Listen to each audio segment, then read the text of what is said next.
Annyeonghaseyo yorobun. Navbatdagi video darslarimizda Topic in 30 days 30 kunda Topic deb nomlangan kitobimizni video dars ko'rinishida sizlarga havola etamiz.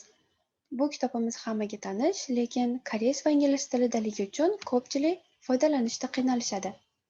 Biz esa shu kitobimizni o'zbek tili variantida sizlarga video dars ko'rinishida taqdim etamiz.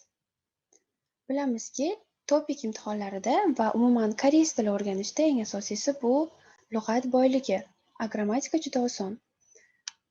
Bu kitobimizdagi so'zlarni yodlasangiz, Topic imtihonlarida ancha-muncha yengil bo'ladi va ballingizni ko'tarib beradi.